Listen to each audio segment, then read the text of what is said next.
The girl's bloody footprints led straight to Caleb Hart's fence line, each marked darker than the last across the sun-cracked Kansas dirt. She couldn't have been more than 8 years old, barefoot and half dead, her dress torn to rags, her small hands gripping the lowest rail like it was the edge of the world. When she looked up at him with eyes that had seen things no child should ever witness, she whispered 6 words that would shatter the careful silence he'd built around his broken life. "Please, mister, just one night." What Caleb didn't know, what none of them knew yet, was that the man hunting this child wore a judge's robe and controlled every lawman, every courthouse, every whispered word in 3 counties. And the truth she carried, buried in her dead mother's final instructions, would either save them both or destroy everything Caleb had left. If you're watching from anywhere in the world, drop your city in the comments below. I want to see how far Lily's story travels. And if you believe some battles are worth fighting, no matter the cost, hit that like button and stay with us until the very end. The summer of 1882 burned across Kansas like a fever that wouldn't break. The land stretched flat and merciless under a sky bleached white by heat, the kind of heat that made men mean and animals scarce. Caleb Hart stood on his porch in the early morning, coffee cup in hand, watching the dust devils spin themselves to death in the distance. The ranch looked smaller every year, 40 acres of stubbornness surrounded by emptiness, a house that echoed with ghosts, and a barn that held more memories than livestock. He was 34 years old and felt 60. The war had taken his youth, fever had taken his wife and infant son 3 winters back. What remained was routine. Wake before dawn, check the fence line, feed the horses, mend what broke, and speak to no one unless absolutely necessary. The nearest town, Ashford, sat 7 miles east, close enough to buy supplies, far enough to avoid conversation. Caleb preferred it that way. He drained the last of his coffee, bitter and strong, and set the cup on the rail. The sun was climbing now, turning the horizon into a shimmering mirage. He needed to ride the north fence before the heat became unbearable. Cattle had been pushing through somewhere along the wire, and he'd been putting off the repair for 2 days. No more excuses. Caleb saddled his mare, a gray named Ash, and rode out across land that had once meant something. His father had built this ranch with his own hands, raised Caleb and his brother here, taught them that a man's word and a day's work were the only currency that mattered. Both his father and brother were gone now, one to age, one to a bullet that came out of the dark during a cattle dispute no one remembered anymore. Caleb was the last Hart standing, and some days he wondered why he bothered. The fence line came into view, 3 strands of rusted wire strung between weathered posts. He spotted the break immediately, 2 posts leaning, wire sagging to the ground. Probably a deer or a desperate steer. He dismounted, pulled his tools from the saddlebag, and got to work. That's when he saw the footprints. They were small. Too small. Barefoot impressions in the dust, uneven and wandering, heading east along the fence. Caleb straightened, his hand instinctively moving to the rifle on his saddle. Kids didn't wander out here. There was nothing for miles except scrub grass and heat. He followed the prints with his eyes, and his gut tightened. Blood. Not much, but enough. Dark drops in the dirt, scattered and inconsistent. He left the fence and followed the trail on foot, leading Ash by the reins. The prints led along the wire for maybe 100 yards before they stopped at a place where the fence met a corner post. And there, collapsed against the wood like a rag doll someone had thrown away, was a little girl. Caleb's breath caught. She was tiny, her skin sunburned and filthy, her dark hair matted with dust and sweat. Her dress, if you could call it that, was barely more than rags, torn at the shoulder and hem, stained with dirt and something darker. Her feet were bleeding, the soles torn from walking God knew how far across open country. She wasn't moving. He dropped to one knee beside her, his hands hovering, unsure. "Hey," he said, his voice rough from disuse. "Hey, can you hear me?" The girl's eyes fluttered open, brown, wide, and filled with a terror so raw it hit him like a fist. She flinched back against the post, her small hands coming up to shield her face. "Easy," Caleb said, softer now. "I'm not going to hurt you." She stared at him, her chest rising and falling too fast, her lips cracked and bleeding. For a long moment, neither of them moved. Then in a voice barely louder than the wind, she whispered, "Water." Caleb grabbed his canteen from the saddle and uncapped it, kneeling down again. He held it out to her slowly, like she was a wild animal that might bolt. Here. Small sips. She lunged for it with both hands, desperate, and he had to pull it back. Slow, he said firmly. You'll make yourself sick. She nodded, tears cutting clean lines through the dirt on her face, and drank in tiny, shaking gulps. Caleb watched her, his mind racing. Where the hell had she come from? There were no homesteads out this way, no wagon trails, nothing but empty prairie for miles. And those injuries, those weren't from a fall or a scrape. Someone had done this to her. What's your name? He asked. She lowered the canteen, wiping her mouth with the back of her hand. Lily. Lily what? She hesitated, her eyes darting past him like she expected someone to appear on the horizon. More. Where are your folks, Lily? Her face crumpled and fresh tears spilled over. Mama's dead. The words came out flat, rehearsed, like she'd said them so many times they'd lost all meaning. Caleb felt something twist in his chest. He knew that tone. He'd used it himself. And your pa? Her whole body went rigid. He's not my pa. Your stepfather, then? She didn't answer. She just stared at the canteen in her hands, her small fingers white-knuckled around the metal. Caleb sat back on his heels, studying her. She couldn't be more than 8, maybe 9 years old. Too young to be out here alone. Too young to have that look in her eyes, the look of someone who'd learned the hard way that the world didn't care. How long you been walking? He asked. 2 days? Maybe 3? I don't know. Jesus. She'd crossed open country for 2 days with no water, no shoes, no supplies. She should be dead. Where were you headed? She looked up at him then, and the desperation in her face nearly broke him. Here. Caleb frowned. Here? My ranch? Mama told me to find Caleb Hart. She said if anything happened, I should come here. She said you'd help. He went very still. Your mama knew me? Lily nodded. She said you were a good man. She said you'd keep me safe. Caleb's mind scrambled for a connection, a face, a name. He didn't know any Moors. He didn't know anyone with a daughter named Lily, and yet this girl had walked through hell to reach his doorstep because her dead mother had sent her. I don't know your mama, he said carefully. I don't think we ever met. She knew you, Lily insisted. She said you lost people too. She said you'd understand. That hit him like a punch. He looked away, his jaw tight. Yeah, he'd lost people, everyone who mattered. What happened to her? He asked. Your mama. Lily's voice dropped to barely a whisper. He killed her. The air seemed to freeze despite the heat. Caleb's eyes snapped back to the girl. Who? My stepfather, Judge Hale. The name landed like a stone in deep water. Caleb knew that name. Everyone in 3 counties knew that name. Judge Victor Hale presided over the territorial court in Ashford, a man of reputation and power, respected by lawmen and landowners alike. He was untouchable, and this little girl was accusing him of murder. Caleb's instinct was to pull back, to tell her she was mistaken, that grief and fear could twist a child's understanding. But the way she looked at him, steady, certain, and utterly without hope, told him she wasn't confused. She believed every word. That's a serious thing to say, Caleb said slowly. I know. Her voice didn't waver. But it's true. Did you see it happen? She shook her head. Mama got sick real sudden. One day she was fine, the next she couldn't get out of bed. He wouldn't let the doctor come. He said she was faking, but I saw the glass by her bed. It smelled wrong. Poison. She was talking about poison. Caleb's throat went dry. Lily, if that's true, you need to tell the sheriff. Her laugh was bitter, broken, and far too old for her age. The sheriff works for him. Everybody does. Not everybody. Enough. She looked down at her torn feet, her voice cracking. Mama tried. She wrote letters. She went to the church. She begged people to listen. Nobody did. And then she got sick. Lily's hands trembled. Before she died, she told me to run. She told me to come here. She said you were the only one who might believe me. Caleb didn't know what to say. He didn't want this.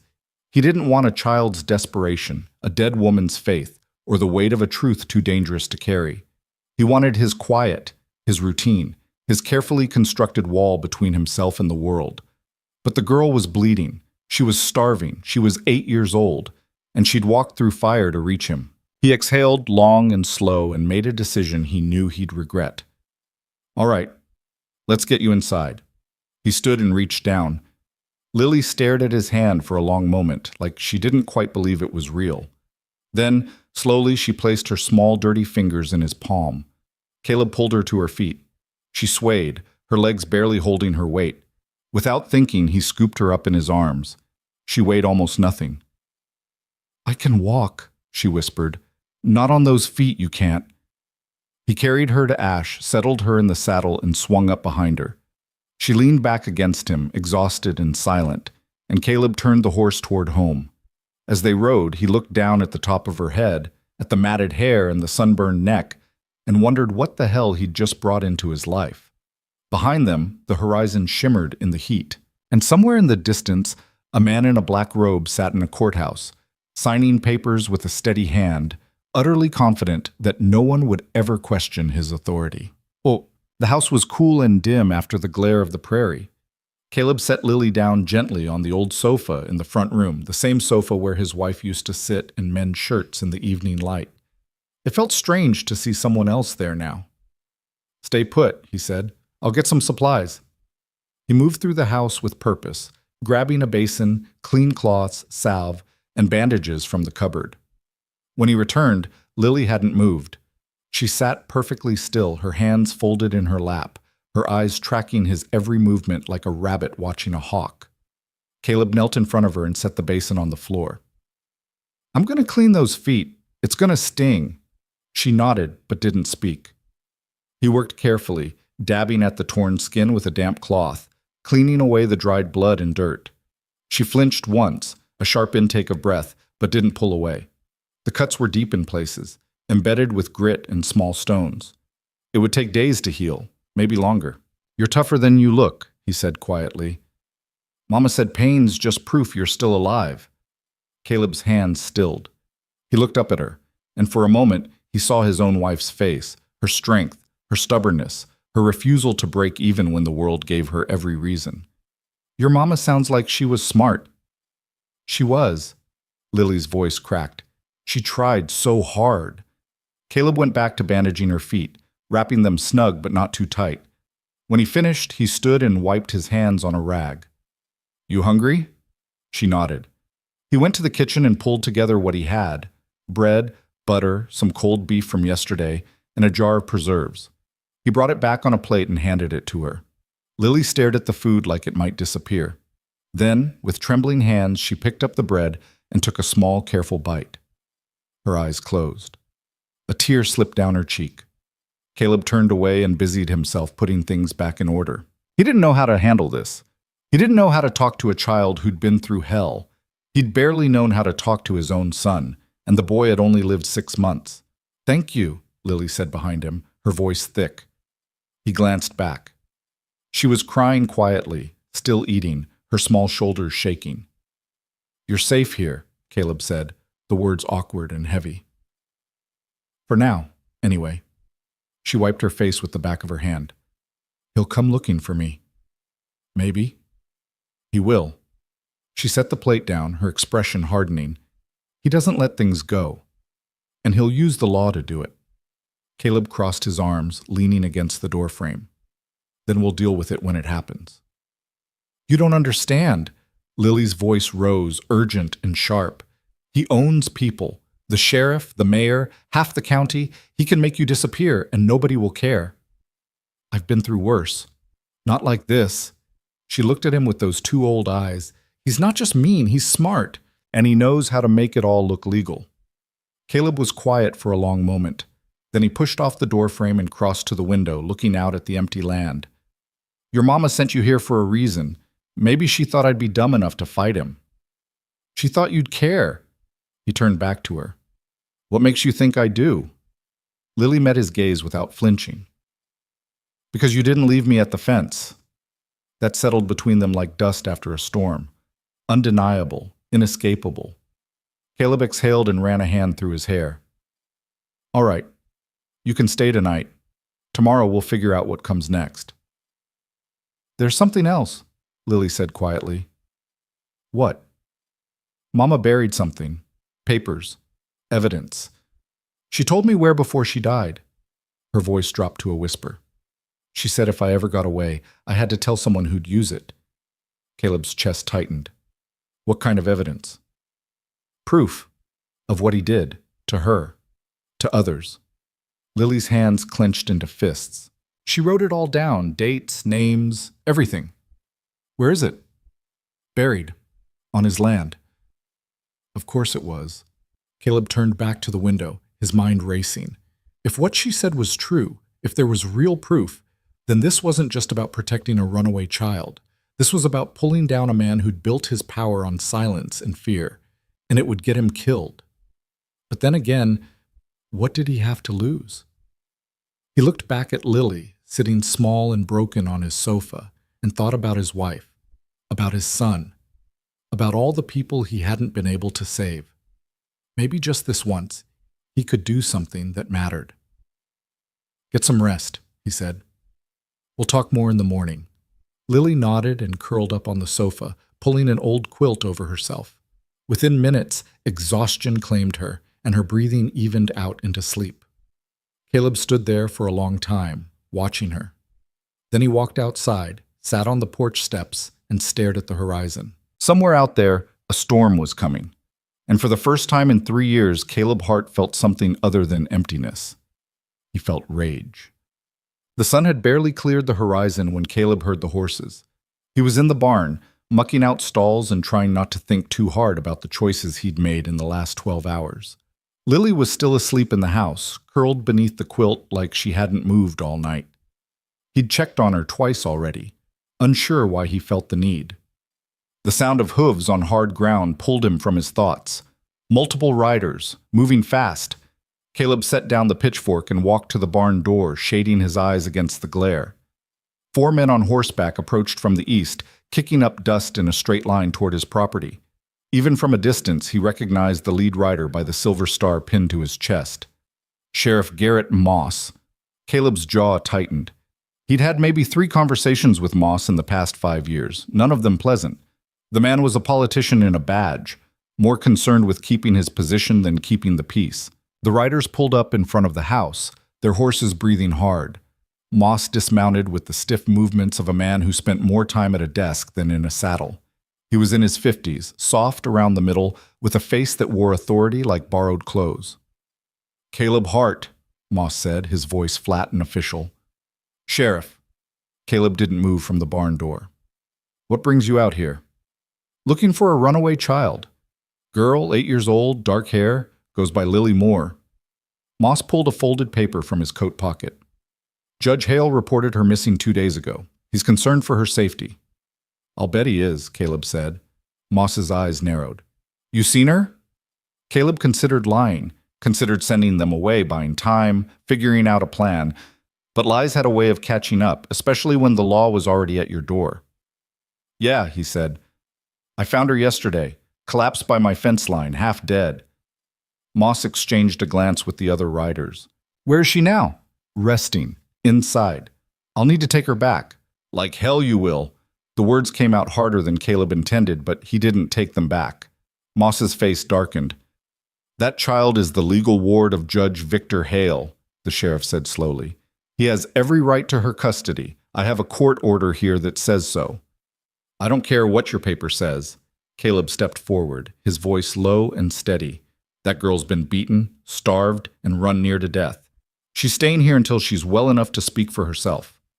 One of the other riders, a younger deputy with a patchy beard, shifted in his saddle. You can't just keep somebody's kid, mister. She's not his kid. She's his stepdaughter, and she's terrified of him. Judge Hale is a respected member of this community, Moss said, his tone hardening. He's raised concerns about the girl's mental state, says she's prone to fabrications, making up stories.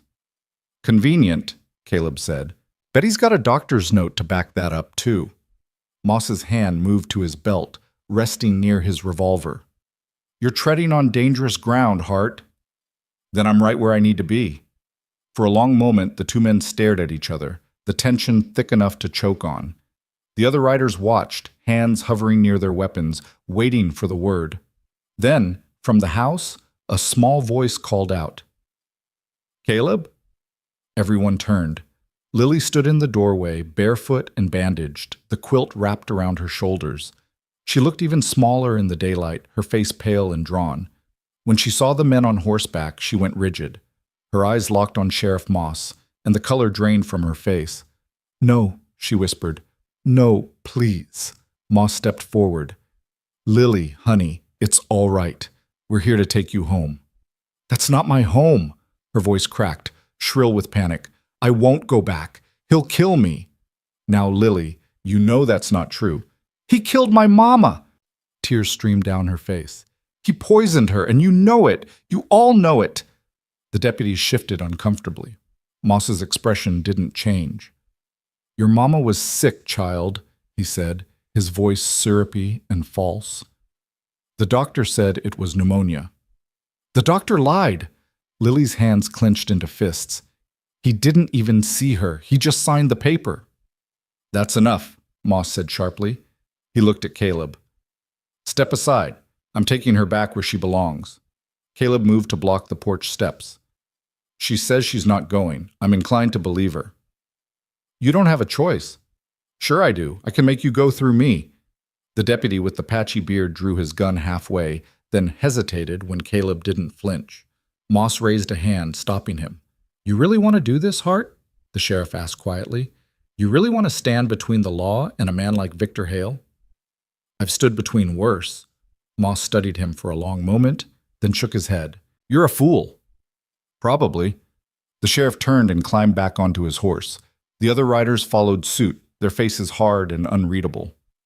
"I'll be back," Moss said, "with more men if I have to, and next time you won't get a choice." "Looking forward to it," Caleb said. The riders turned and spurred their horses, galloping back toward town in a cloud of dust. Caleb stood on the steps, watching until they disappeared over the rise. When he finally turned around, Lily was sitting on the porch, her face buried in her hands, sobbing. He sat down beside her, saying nothing. After a long moment, her small hand reached out and gripped his sleeve. "I'm sorry," she whispered. "I'm sorry I brought this to you." "You didn't bring it," Caleb said quietly. "It was already here. We just didn't see it yet." She looked up at him, her face streaked with tears. "What are we going to do?" Caleb didn't have an answer. But as he sat there beside her, staring out at the empty land, he realized something had shifted inside him. For the first time in years, he wasn't running from a fight. He was walking straight into one. The rest of that day passed in a silence heavy with unspoken questions. Caleb went about his work with the same methodical precision he always had, checking the horses, repairing the fence he'd abandoned yesterday, splitting wood for the stove, but his mind was elsewhere. Every time he glanced toward the house, he saw Lily's small silhouette in the window, watching the horizon like she expected the world to come crashing down at any moment. Maybe she was right. By evening, the heat had broken into a dry wind that rattled the shutters and sent tumbleweed skittering across the yard. Caleb came inside to find Lily sitting at the kitchen table, her bandaged feet propped on a chair, her hands folded in her lap. She'd washed her face and tried to comb her hair with her fingers, but she still looked like something the prairie had chewed up and spit out. He set a pot of stew on the stove and stirred it without looking at her. "You need to eat." "I'm not hungry." "Don't care. You'll eat anyway." She didn't argue. When he ladled the stew into bowls and set one in front of her, she picked up the spoon and ate in small, mechanical bites. Caleb sat across from her, eating his own meal in silence, the scrape of metal against tin the only sound between them. Finally, Lily set down her spoon and looked at him. "They'll come back." "I know. With more men. Probably. And you'll lose." Caleb looked up, his eyes steady. "Maybe. But I don't plan on making it easy." She studied him for a long moment, her brow furrowed. "Why are you doing this? You don't even know me." He didn't have a good answer for that. Or maybe he did, and he just didn't want to say it out loud. That she reminded him of every person he'd failed to save, that her fear and her courage made him feel something other than the hollow ache that had lived in his chest for 3 years. That maybe, just maybe, he was tired of being a man who did nothing. Your mama thought I'd help, he said finally. Seems wrong to prove her wrong.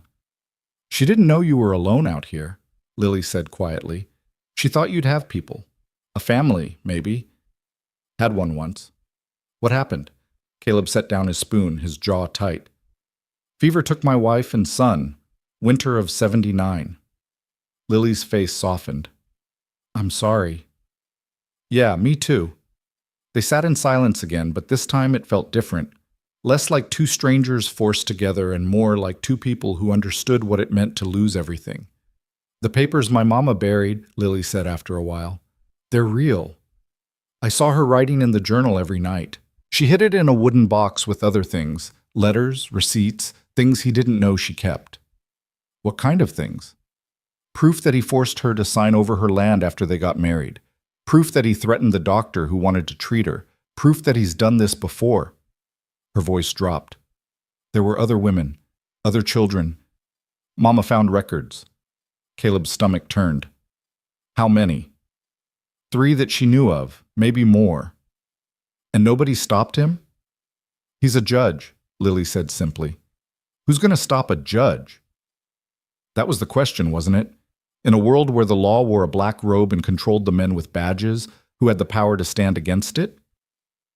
Caleb pushed back from the table and walked to the window, staring out into the gathering dark. Where exactly did she bury it? On his property, there's an old oak tree near the eastern fence line, about a half-mile from the house. She buried the box under the roots on the north side, wrapped in oilcloth. That's specific? She made me memorize it. Lily's voice trembled. She said if anything happened to her, I had to remember. She said it was the only way anyone would ever believe me. Caleb turned back to face her. You understand what you're asking, right? If I go digging on Judge Hale's land and get caught, I'll be arrested or shot. Probably both. I know. And even if I get the box, there's no guarantee anyone will care. He's got the sheriff in his pocket, probably half the town council too. I know, Lily said again, her voice stronger now. But it's the only chance we have. Caleb looked at her, the slip of a girl who'd walked through hell and still had the nerve to hope, and felt something crack open inside him. All right, he said. I'll get the box. But not tonight. I need to scout the area first, figure out the lay of the land, and you need to rest. When? Tomorrow night, after dark. Lily nodded, and for the first time since he'd found her, something like relief flickered across her face. Caleb just hoped he wasn't making the worst mistake of his life. The next morning, Caleb rode into Ashford with a list of supplies he didn't really need and a plan he hadn't fully formed. The town sat in a shallow valley, a collection of wooden buildings clustered around a wide dirt road that pretended to be a main street. The general store, the saloon, the courthouse, the church, all the markers of civilization pressed into the Kansas dust. He tied Ash to the hitching post outside the store and went inside, nodding to the clerk behind the counter. The man nodded back but didn't speak. That was fine with Caleb. He grabbed a few items, coffee, flour, a box of cartridges, and brought them to the counter. As the clerk tallied the cost, the door opened and a woman stepped inside. She was maybe 40, with graying hair pinned back in a severe bun and a dress that had seen better years. Her eyes were sharp, watchful, and when she saw Caleb, she went very still. Mr. Hart, she said quietly. Caleb looked up, surprised. Ma'am. She glanced at the clerk, then back at Caleb. Might I have a word with you? Outside? He paid for his supplies, gathered them up, and followed her out onto the boardwalk. She walked a few paces away from the door, into the shade of the overhang, and turned to face him. My name is Helen Pritchard, she said. I was a friend of Sarah Moore. Caleb's pulse quickened. Lily's mother. Helen nodded. I heard you took the girl in, that you refused to turn her over to the sheriff. Word travels fast. In a town this size, it always does. She folded her arms, her expression unreadable. I came to warn you.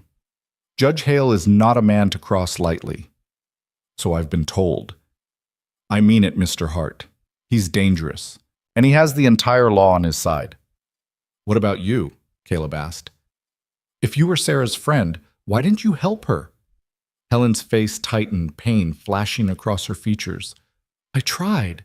I went to the sheriff. I went to the minister. I even went to the judge himself, thinking perhaps there was some misunderstanding. She looked away, her voice bitter.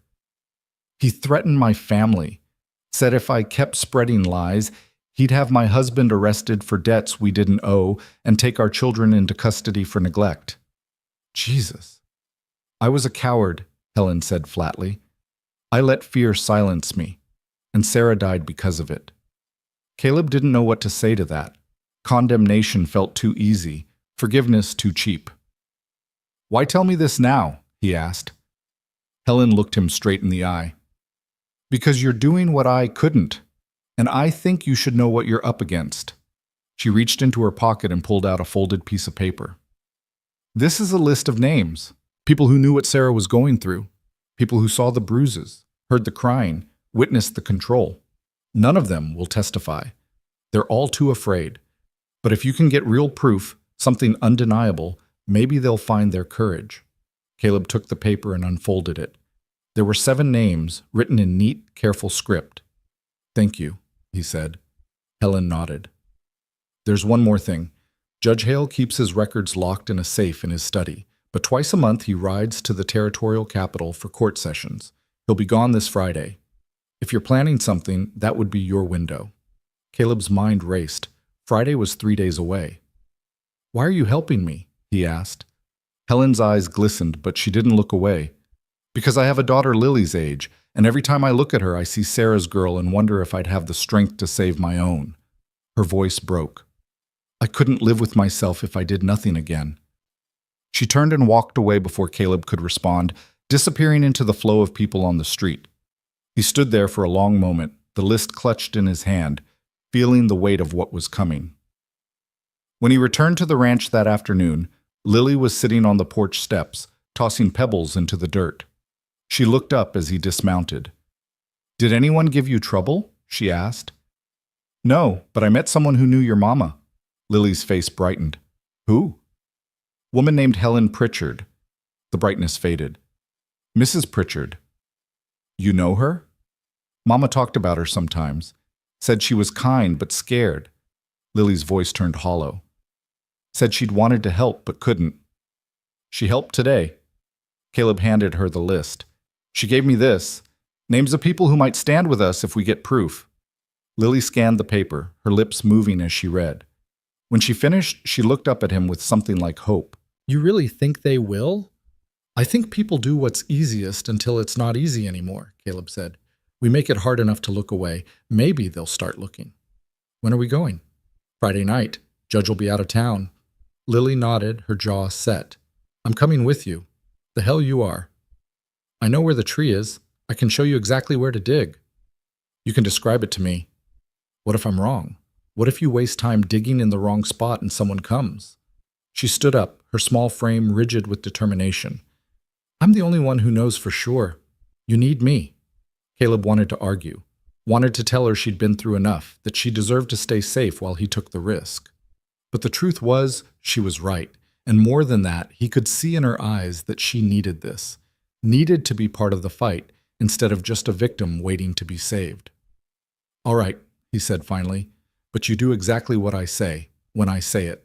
No arguments. No arguments, she agreed. The next 3 days passed slowly. Caleb prepared as best he could, cleaned his rifle, sharpened his knife, packed supplies in case they needed to run.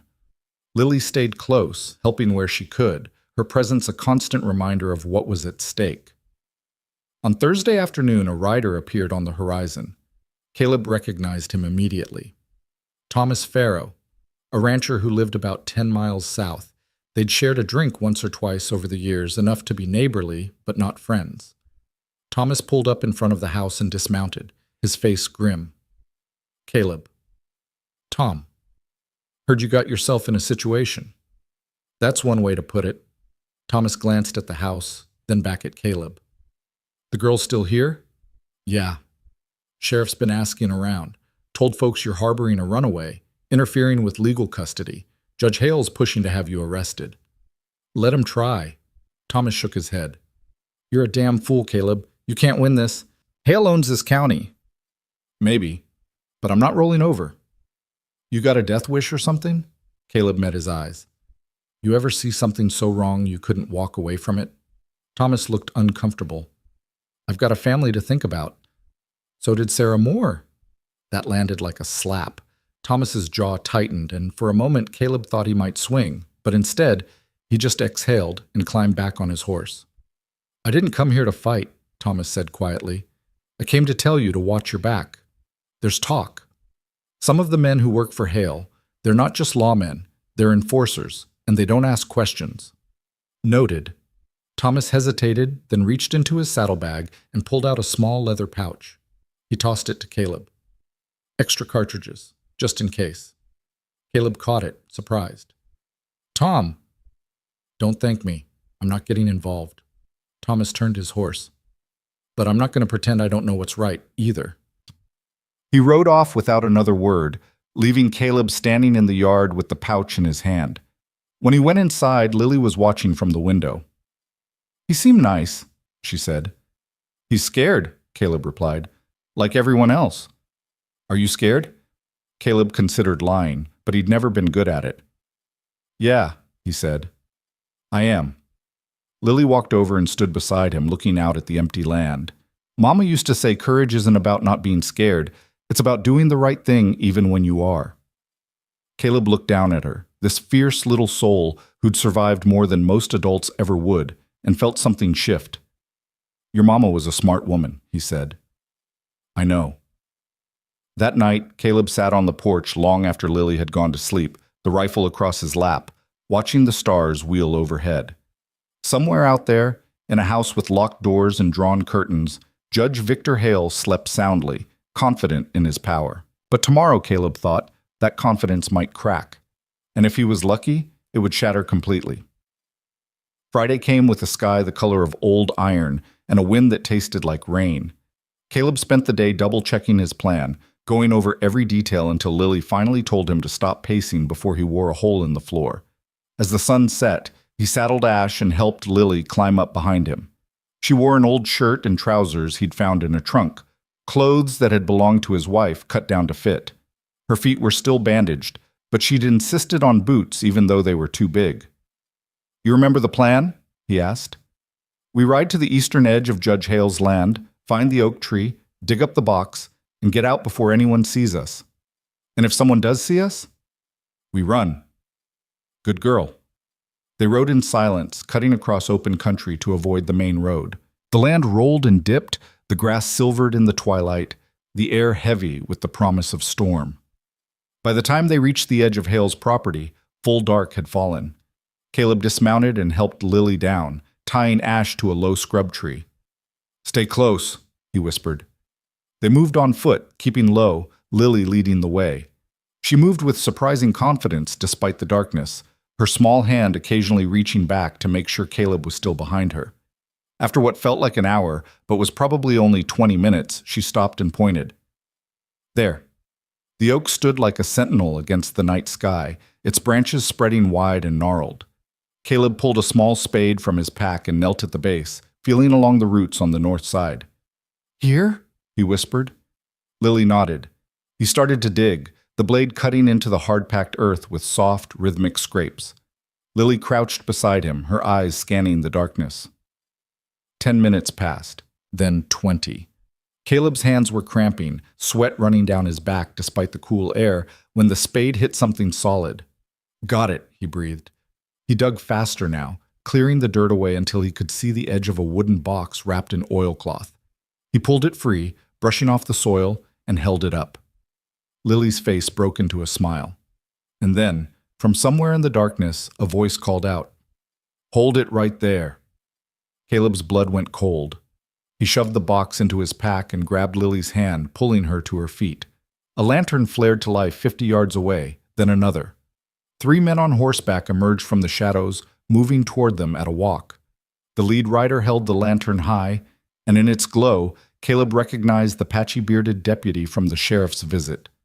"Well, well," the deputy said, grinning. "Looks like we got ourselves a grave robber." Caleb's hand moved to his revolver. I wouldn't, said a second voice, cold and smooth. From the opposite direction, another rider appeared. This one wore a long coat and a wide-brimmed hat, his face shadowed but his posture radiating authority. Judge Victor Hale. Mr. Hart, Hale said, his voice like silk over steel. I believe you have something that belongs to me. Caleb stepped in front of Lily, his hand still on his gun. The girl's not property. I wasn't talking about the girl. Hale's eyes glinted in the lantern light. I was talking about the box you just dug up from my land. That's theft, Mr. Hart, and trespassing. I could have you hanged for less. Then you'll have to shoot me first. Hale smiled, cold and patient. That can be arranged. The deputies drew their guns, the hammers clicking back in the darkness. Caleb's mind raced. 3 armed men in front, Hale behind, and Lily's small hand gripping his coat. No way out. Last chance, Hale said. Give me the box and the girl, and I'll let you walk away. You have my word. Your word's worth spit. Hale's smile vanished. Then you've made your choice. The deputy raised his gun, and a shot rang out from the darkness. Not at Caleb, at the lantern.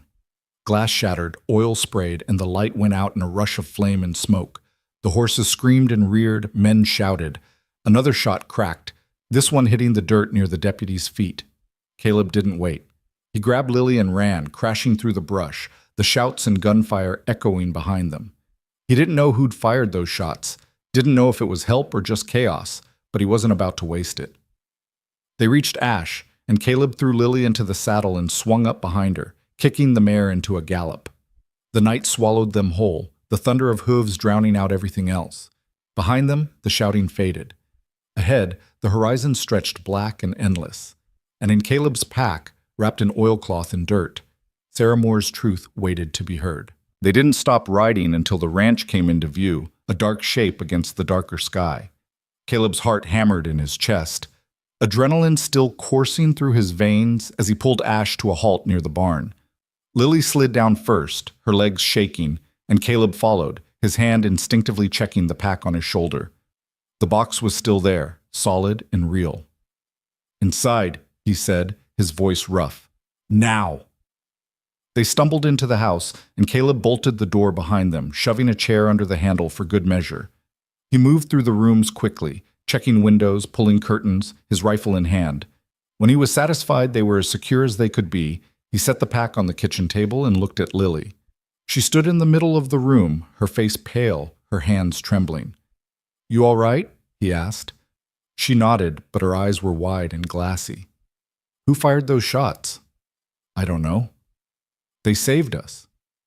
Maybe. Or maybe they just wanted the chaos. Caleb ran a hand through his hair, trying to think. Either way, we're not safe here anymore. Hale knows we have the box. He'll come with everything he's got. Then we need to open it, Lily said, her voice steadier now. We need to see what's inside. Caleb pulled the box from the pack and set it on the table. It was smaller than he'd expected, maybe a foot long and half as wide, made of dark wood that had warped slightly from time in the ground. The oilcloth wrapping fell away easily, and beneath it the box was sealed with a simple latch. He flipped the latch and opened the lid. Inside, carefully arranged, were papers, dozens of them. Letters, receipts, legal documents, all stacked and organized with the kind of precision that came from desperation. On top of everything was a leather-bound journal, its pages yellowed and worn. Lily reached out and touched the journal with trembling fingers. That's Mama's handwriting. Caleb opened it carefully. The first entry was dated 3 years earlier, just after Sarah Moore had married Victor Hale. The words were neat and measured at first, almost formal, but as he flipped through the pages, the handwriting grew more hurried, more frantic. He read aloud, his voice low. March 10th, 1880. Victor insisted I sign the deed to my family's land over to him today. He said it was a formality, that married women cannot hold property in their own name. When I hesitated, he reminded me that Lily's well-being depends on my cooperation. I signed. Lily's breath hitched. Caleb turned the page. April 2nd. The doctor came today, though I did not ask for him. Victor said I've been looking unwell. The doctor examined me and declared me in perfect health, but Victor insisted I take a tonic he prescribed. It tastes bitter, and afterward I feel dizzy and weak. I poured it out when Victor was not looking. He was poisoning her even then, Lily whispered. Caleb kept reading, the entries growing darker with each page. Accounts of threats, isolation, control. Descriptions of other women who'd married Victor Hale and died under mysterious circumstances. Names, dates, property transfers. Sarah had been meticulous, documenting everything she could find, building a case she knew no one would ever hear. Until now. Near the end of the journal, the handwriting became almost illegible, the letters shaking across the page. I'm dying. I know this now. Victor has been more careful with the doses, but I feel my strength leaving me day by day. I have hidden this journal and the documents where he will never find them. I have told Lily where to go if I do not survive. I pray she finds someone brave enough to use what I have written. I pray she finds safety. I pray she forgives me for not being strong enough to save us both. The last entry was a single line. Tell my daughter I loved her more than my own life. Caleb closed the journal, his throat tight. Lily had turned away, her shoulders shaking with silent sobs. He wanted to say something, anything, but the words wouldn't come. Instead, he stood and walked over to her, resting a hand gently on her shoulder. She turned and buried her face against his chest, crying in great heaving gasps, and he held her, this child who'd carried the weight of her mother's murder alone for so long. When the sobs finally subsided, Lily pulled back and wiped her face with the sleeve of her shirt. We have to show people. We have to make them see. We will, Caleb said. But we need to be smart about it. Hale controls the local law. If we go to Sheriff Moss, he'll bury this and bury us with it. Then who do we go to? Caleb thought for a moment, his mind turning over possibilities. There's a federal marshal stationed in the territorial capital. Name's Clayton Reeves. I met him once, years back, during a land dispute. He struck me as honest. If anyone has the authority to stand up to Hale, it's him. How far is the capital? 2 days' ride. Maybe less if we push hard. Lily's jaw set. Then we leave tonight. We leave at first light, Caleb corrected. Riding in the dark now with Hale's men looking for us is suicide. We rest a few hours, pack what we need, and go when we can see the road. She wanted to argue. He could see it in her eyes, but exhaustion won out. She nodded and sank into a chair, her small frame folding in on itself. Caleb gathered blankets and made a rough bed for her on the floor near the stove, where it was warmest. She curled up without protest, the journal clutched to her chest like a talisman, and within minutes, she was asleep. Caleb sat at the table, the paper spread out in front of him, and read through the night. Letters from Sarah to people who'd never responded. Receipts showing payments to doctors who'd signed false death certificates. Property deeds transferred under duress. A pattern so clear, so deliberate, it made his stomach turn. And woven through it all was the story of a woman who'd loved her daughter enough to fight a losing battle just to leave her the truth. By the time the first gray light of dawn touched the horizon, Caleb had read every word. He packed the documents carefully back into the box, wrapped it in fresh oilcloth, and tucked it into his saddlebag. Then he woke Lily gently and handed her a cup of water and a piece of bread. Eat quick, he said. We're leaving in 10 minutes. She nodded, still half asleep, and obeyed without question. Caleb moved through the house one last time, gathering supplies, food, water, ammunition, a bedroll. He took his father's old rifle from above the mantel and checked the load. 6 rounds. He'd need more, but it would have to do. As he stepped outside to saddle Ash, he heard the sound of hooves in the distance. His blood went cold. He turned, his hand moving to his gun, and saw a single rider approaching from the west. The figure was silhouetted against the rising sun, making it impossible to see details, but the posture was relaxed, unhurried. Caleb raised his rifle. That's far enough. The rider stopped about 30 yards out and raised both hands. Easy, Hart. I'm not here to fight. The voice was familiar. Caleb squinted, then lowered the rifle slightly. Tom? Thomas Farrow urged his horse forward slowly, his hands still visible. When he got close enough, Caleb could see his face, drawn, tired, and serious. What the hell are you doing here? Caleb asked. Same thing you are, I imagine, trying not to get killed. Thomas dismounted and tied his horse to the fence. I heard about last night. Word is Hale's men found you digging on his land and someone started shooting. Hale's furious. He's got every man he owns out looking for you. You come to turn me in? Thomas gave him a flat look. If I wanted to turn you in, I'd have brought the sheriff. Then why are you here? Thomas hesitated, then pulled something from his coat, a folded piece of paper. He handed it to Caleb. Because I got this last night, slipped under my door while I was asleep. Caleb unfolded the paper. It was a note, written in a hasty scrawl. If you want to stop running, meet at the Miller barn tonight. You're not alone. Who sent this? Caleb asked. I don't know, but I'm not the only one who got it. Thomas met his eyes. There are others, Caleb. People who are tired of being afraid. People who saw what happened to Sarah Moore and did nothing. We've all got blood on our hands, and some of us are finally ready to wash it off. Caleb stared at him. You're serious. Dead serious. Thomas's voice was quiet but firm. You think you're the only one who's had enough? You think Hale hasn't left a trail of broken people behind him? He's been untouchable for so long because we let him be. But maybe if we stand together, we can change that. Standing together gets people killed. So does standing alone. Caleb looked back at the house where Lily was waiting, then at the note in his hand. I'm heading to the Capitol to find Marshal Reeves. If he sees the evidence, maybe he'll act. And if he doesn't, then I'll figure something else out. Thomas nodded slowly. All right, but if you make it back, come to the Miller barn. We'll be waiting.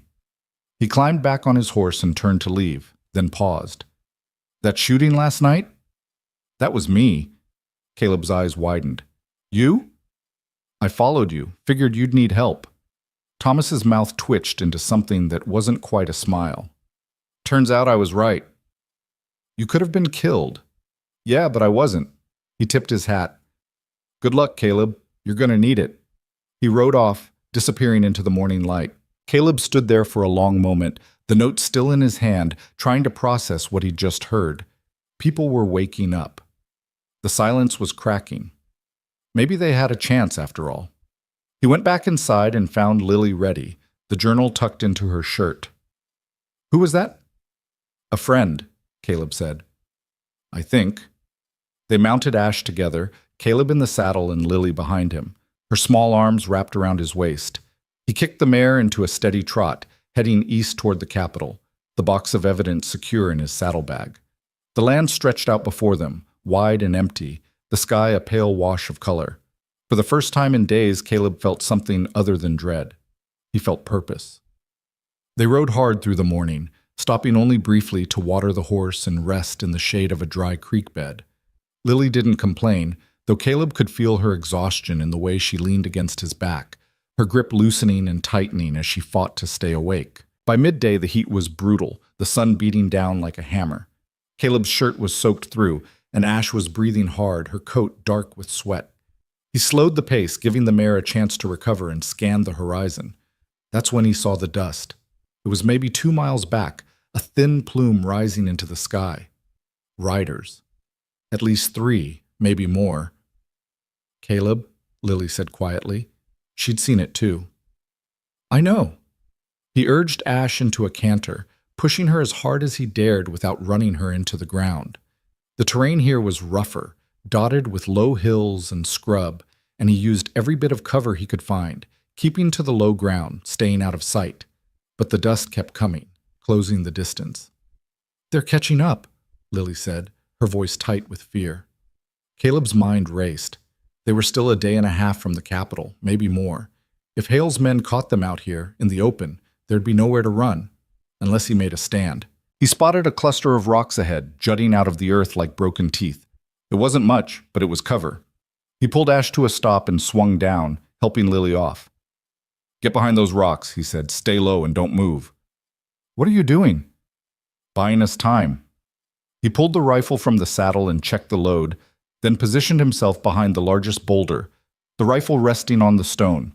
Lily crouched behind him, her breathing fast and shallow. The riders appeared a few minutes later, 3 men on horseback, moving fast. Caleb recognized the lead rider immediately, the patchy-bearded deputy. The other 2 were men he didn't know, hard-faced and armed.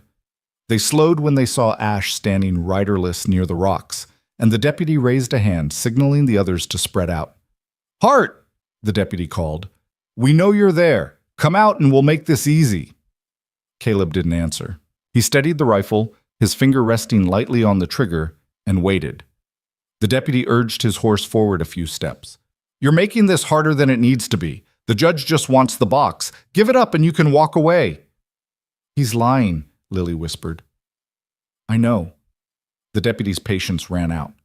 He nodded to the other two men, and they started to fan out, moving to flank the rocks. Caleb fired. The shot cracked through the air, kicking up dirt 2 feet in front of the deputy's horse. The animal screamed and reared, nearly throwing its rider, and the other men pulled up short. "Next one won't miss," Caleb shouted. The deputy fought to control his horse, his face twisted with rage. "You just made the biggest mistake of your life, Hart. Won't be the first time." The deputy drew his gun and fired back, the bullet ricocheting off the rock near Caleb's head. Lily screamed and covered her ears.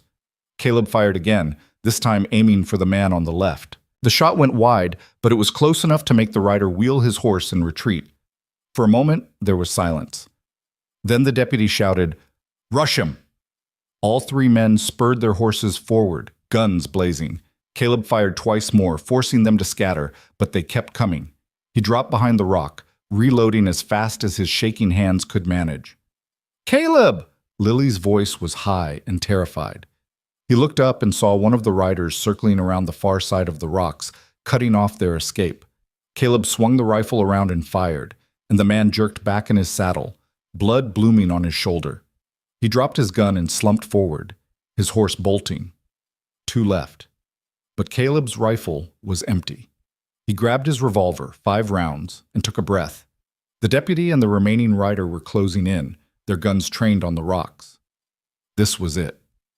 And then, from somewhere behind the riders, another shot rang out. The deputy's hat flew off his head, and he threw himself off his horse, scrambling for cover. The other rider turned, confused, and another shot cracked, this one hitting the ground near his feet. Caleb didn't waste the chance. He grabbed Lily's hand and ran for Ash, throwing her into the saddle and vaulting up behind her. He kicked the mare hard, and she bolted, racing away from the rocks as more shots echoed behind them. He didn't look back.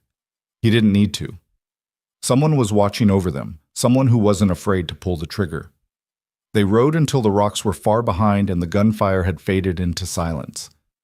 When Caleb finally slowed Ash to a walk, his hands were shaking and his heart felt like it might tear through his chest.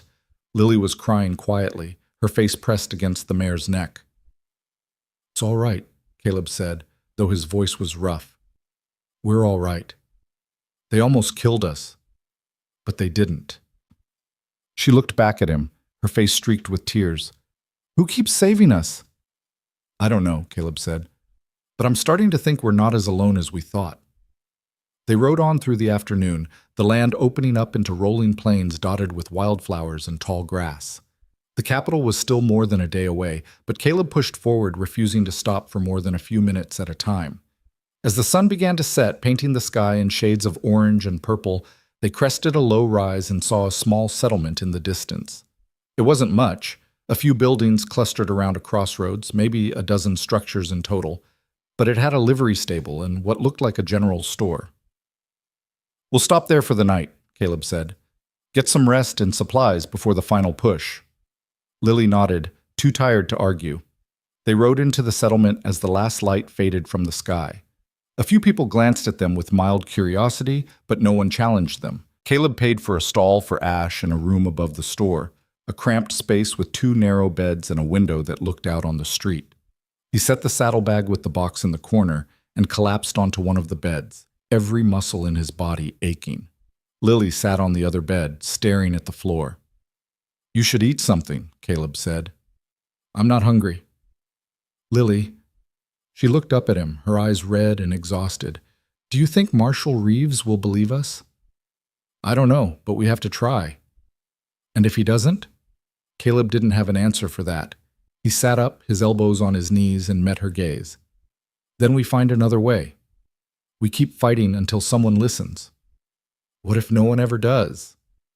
"Then at least we tried. At least we didn't let him win." Lily's face crumpled and fresh tears spilled over. I just want it to be over. I just want to stop running. Caleb stood and crossed to her bed, sitting down beside her. He didn't know how to comfort a child. He didn't know the right words or the right gestures, but he put an arm around her shoulders and let her cry, and maybe that was enough. When she finally fell asleep, curled up on the bed with her mother's journal clutched to her chest, Caleb stood guard by the window, watching the dark street below. Somewhere out there, Judge Victor Hale was planning his next move. Somewhere, men with guns and badges were searching, and somewhere, in the shadows, an unknown ally was watching. Caleb didn't sleep that night. He stood at the window, the revolver in his hand, waiting for the dawn. When the first light broke over the horizon, he woke Lily gently and helped her to her feet. "One more day," he said. "Just one more day, and we'll be there." She nodded, her face pale but determined. They left the settlement before the streets had fully woken, riding east toward the capital with the box of evidence secure and the weight of everything they carried pressing down like a storm about to break. The territorial capital rose from the prairie like a promise that hadn't quite been kept. Buildings of brick and wood stretched along wide streets that still turned to mud when it rained, and the smell of coal smoke and horses hung thick in the air. It was bigger than Ashford, louder, crowded with wagons and people who moved with the kind of purpose that came from believing the world owed them something. Caleb and Lily rode in slowly, drawing a few glances but no challenges. They were just two more dusty travelers in a town that saw dozens every day. Caleb kept his hand near his revolver anyway, his eyes scanning faces, looking for anyone who might recognize them. "Where's the marshal's office?" Lily asked quietly. "Near the courthouse, if I remember right." Caleb guided Ash down the main street, past the general store and the bank and a saloon that was already doing business despite the early hour. At the end of the block, he saw it, a two-story brick building with a sign that read, United States Marshal, Territorial District. He dismounted and helped Lily down, tying Ash to the hitching post. The saddlebag with the box felt heavier than it should, like the weight of what they were about to do had somehow become physical. "Stay close," he said. They climbed the steps and pushed through the door. Inside, the office was sparse and functional. A desk, a few chairs, a filing cabinet, and a map of the territory pinned to the wall. Behind the desk sat a man in his 40s with graying hair and a face that looked like it had seen more than its share of trouble. He glanced up when they entered, his eyes sharp and assessing. "Help you?" he asked. "Looking for Marshal Clayton Reeves," Caleb said. "You found him." Reeves leaned back in his chair, his hands folded across his stomach. "What's this about?" Caleb set the saddlebag on the desk. "Murder, fraud, abuse of power. Abuse of, take your pick." Reeves's expression didn't change, but something flickered in his eyes. "That's a serious accusation. Who are we talking about?" "Judge Victor Hale." The name landed like a stone in still water. Reeves went very still, his gaze moving from Caleb to Lily and back again. "You want to accuse a sitting territorial judge of murder?" "I don't want to," Caleb said. "I have to, because it's true." Reeves studied him for a long moment, then gestured to the chairs. "Sit, and start from the beginning." Caleb and Lily sat, and for the next 20 minutes, Caleb told the story. He told it plainly, without embellishment, laying out the facts the way a man might lay bricks, one after another, building something that could stand on its own. He told Reeves about finding Lily at the fence, about the journal, about the box buried under the oak tree. He told him about the sheriff's refusal to help, about the deputies and the chase, about the shots in the dark that had saved their lives. When he finished, the room was silent except for the ticking of a clock on the wall. Reeves's face was unreadable. "That's quite a story." "It's not a story," Lily said, her voice small but firm. "It's what happened." Reeves looked at her, and something in his expression softened. "I believe you believe that, young lady, but belief and proof are two different things." Caleb opened the saddlebag and pulled out the box, setting it on the desk. "Then read the proof." Reeves opened the box slowly, his eyes scanning the contents. He picked up the journal first, flipping through the pages, his jaw tightening with each entry. Then he moved to the letters, the receipts, the property deeds. He read in silence, his expression growing darker with every document. Finally, he set the last paper down and looked up at Caleb. "Where did you get this?" "Like I said, buried on Hale's land. The girl's mother hid it before she died." "And you dug it up without permission?" "I trespassed," Caleb said flatly. "Arrest me if you want, but read what's in that box first." Reeves's mouth twitched, something that might have been the ghost of a smile. "You've got a hell of a lot of nerve, Hart." "So I've been told." The marshal leaned back in his chair, his fingers tapping a slow rhythm on the armrest. "Let's say everything in here is true. Let's say Hale did all of this. You understand what you're asking me to do? You're asking me to go after one of the most powerful men in the territory, a man who's been a judge for 15 years, a man who has connections in every town, every court, every law office, from here to the state line." "I'm asking you to do your job," Caleb said. Reeves's eyes flashed, but he didn't rise to the bait. Instead, he stood and walked to the window, looking out at the street below. "I've heard rumors about Hale over the years. Whispers. Nothing concrete. People don't talk when they're afraid, and Hale's made damn sure people stay afraid." "Then make them stop being afraid," Lily said. Reeves turned to look at her. "How?" "By showing them he can be stopped."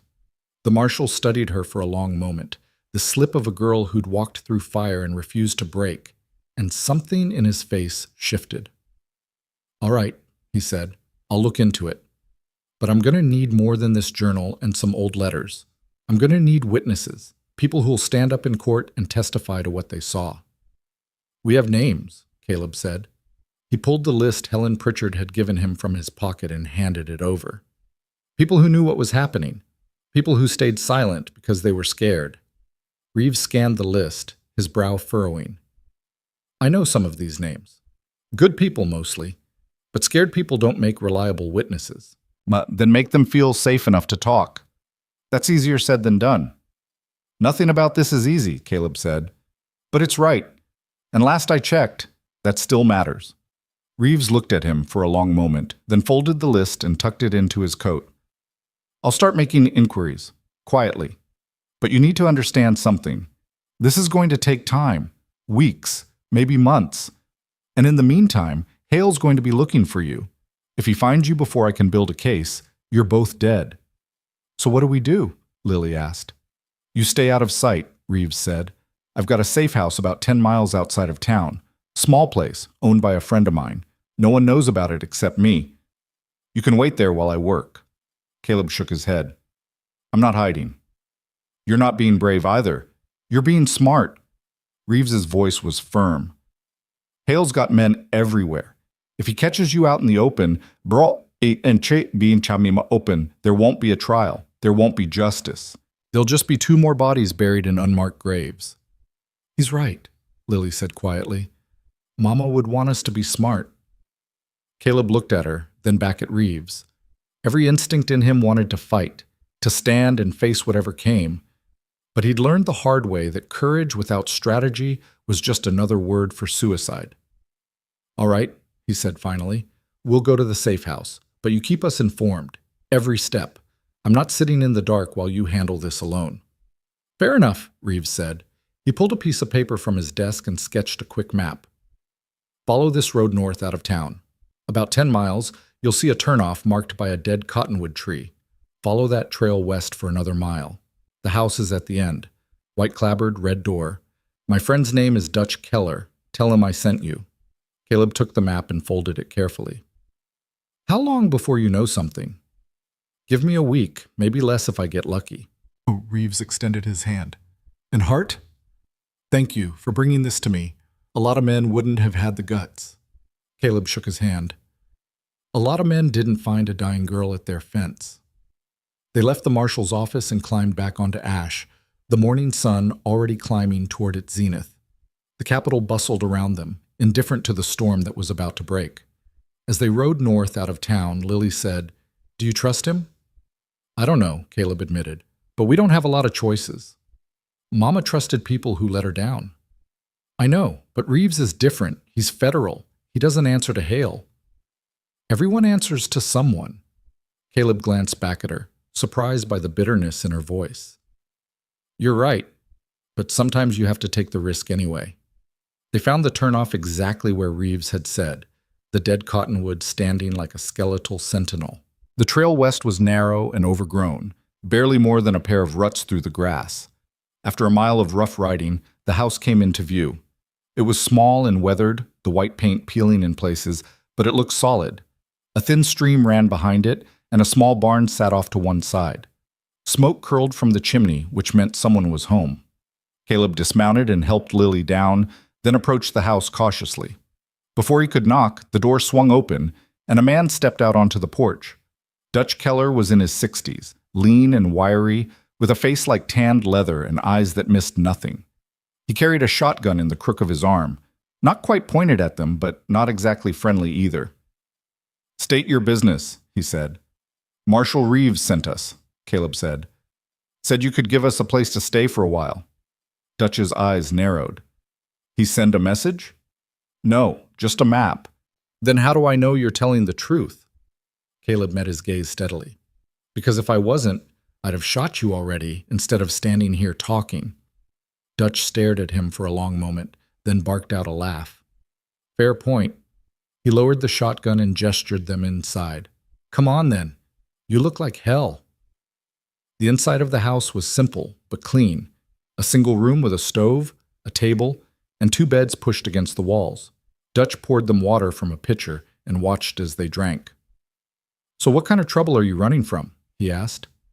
"The kind that wears a judge's robe," Caleb said. Dutch let out a low whistle. "Hale? You know him?" "Know of him. Man's got a reputation." Dutch leaned against the table, his arms crossed. "You must have done something pretty bad to get on his wrong side." "We didn't do anything," Lily said. "He did." Dutch looked at her, and his expression softened. "I believe you, kid. I've seen enough bad men in positions of power to know they don't need a reason to hurt people. They just do it because they can." "How long have you known Marshal Reeves?" Caleb asked. 10 years, give or take. He's a good man, honest, which is rare in his line of work. Dutch pulled out a chair and sat down. "If he's working your case, you're in good hands. But it won't be quick, and it won't be easy." "We know." Dutch nodded. "You can stay here as long as you need. I don't get many visitors, so no one's going to come looking. But you pull your weight. I've got a garden that needs tending and firewood that needs chopping." "We can do that," Caleb said. "Good." Dutch stood and walked to the door, looking out at the empty land. "One more thing. If Hale's men do find this place, you don't try to be a hero. You run. You take the girl, and you run as far and as fast as you can, understand?" "I'm not running anymore," Caleb said.